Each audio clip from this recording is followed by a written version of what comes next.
Welcome friends to the Tezbit channel on numismatics, which is dedicated to spreading more information about Indian coinage.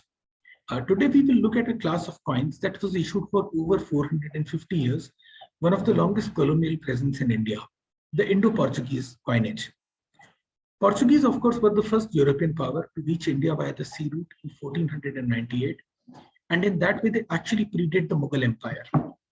And they, of course, outlasted all the other colonial powers, including the British and the French, who left India in 1947. In fact, the Portuguese had to be expelled from India by the Indian Armed Forces in 1961, ending with the liberation of Goa, bringing an end to over 450 years of colonial presence on the Indian subcontinent, with the merger of Goa in India. Before we go into details of Indo-Portuguese coinage, a quick look at one of the better-known coins of the Portuguese Empire, minted in 1498. This was issued on the occasion of 400th anniversary of Vasco da Gama's voyage to India, and is called the Discovery of India commemorative issue. You can notice on the reverse side the two key dates, 1498 and 1898, and the emblem of Portugal. On the obverse, you can see the portrait of King Carlos of Portugal and his queen. Do notice the medals which are clearly visible on the uniform of King Carlos. Now moving to Portuguese coinage in India, that actually began in 1510 when the first Portuguese mint was set up in India. And mints were also set up in Goa, Daman and Diu, but these produce only hand-struck coins. And we can see examples of that to the right side. We can see the copper tanga, half tanga and one tanga, which were minted in early 1800s, and a silver rupiah, which was minted as late as 1860. The problem with hand-struck coins is that while they can be made with limited technological capability, no two coins are identical, and very often the weight and the design also varies, making them difficult to use for large transactions. Now, I told you that the second coin, the silver coin at the bottom, is a silver rupiah. Rupiah is a term that we often encounter dealing with Indian coinage, and Portuguese adopted rupiah as the currency of their Indian empire in the late 1600s. And after the Anglo-Portuguese Treaty of 1878, Portuguese coins started being minted in British Indian mints. In 1958, the rupiah was replaced by the escudo, which was the currency in Portugal as well. So let's look at what happened after 1878. What you see here is one of the first examples of a Portuguese coin minted in a British mint, that is the Calcutta Mint.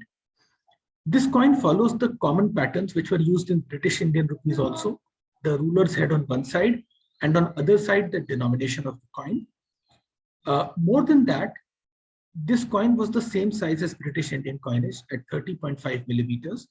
It had the same weight and the same silver content as British Indian rupees.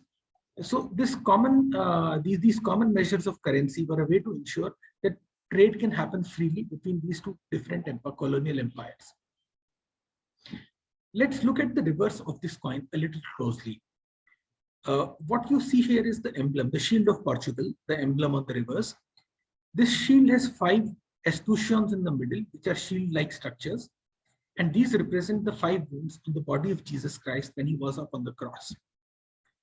The 7 castles which surround this central portion on the outer rim represent the 7 victories of Christian Portugals over the Moors. And as you can see, this shield is something which you can even see on Portugal's flag even today. Following the coins of King Louis, his son King Carlos succeeded him, and his coins were minted duly in 1903 and 1904. So 2 things to note. Firstly, the convention at that time was that every time a ruler died and a new ruler came in place, the direction in which the new ruler looked would be reversed. So in the coins of King Louis, he was looking to the left, and in the coins of King Carlos, you can see that he's looking to the right. The emblem of Portugal has stayed unchanged on the reverse. But let's look at the portrait of King Carlos now. There are 2 features that I would like to highlight to you. Firstly, notice the hair. Typically, the head in a coin is the most raised portion and tends to wear out first. And this is especially true in case of the coins of King Carlos. So if you are trying to figure out whether the coin is whether the coin is in good condition, uncirculated condition, or poor condition, a good place to notice is the hair. If the hair is worn out, the coin has been used extensively. If the hair is almost entirely intact, that means your coin is in a really good condition. The second feature I would like to point out are the small letters at the base of the king's head, V. Alvis, written in tiny letters. These are actually the initials of the engraver who designed that coin. In that period, engravers who designed coins were allowed to put their initials on the portrait as well, much like how an artist puts his or her name on their creations even today.